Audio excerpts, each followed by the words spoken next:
Kebutuhan pokok makan 3 juta, kos 2 juta, transportasi 1 juta, listrik, air, internet 800.000.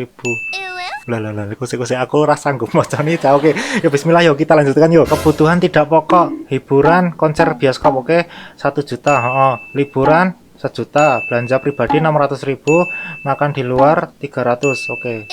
Iki kerja apa bos kok sangar men gue bos ki apa ki.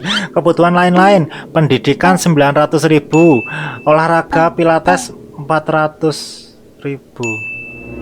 Kue gajimu piro to iki? Kue iso jumlah iki aku males ngitung iki cah iki. Kue kerja apa bos kok sangar bos? Kue sumpah sangar. Gaya hidupmu enak, kebutuhan tidak pokok iki wis sangar biat bos. Aku wis angkat tangan bos. Dan info loker bos, kue kerja nang ndi bos? Apa aku tak dadi bawahanmu ya? Dadi babumu ya apa-apa bos. Tapi ya wis maca kaya ngene iki atiku rasane kaya pengen mundur kae cah piye cah iki cah. Kue kerja apa to bos?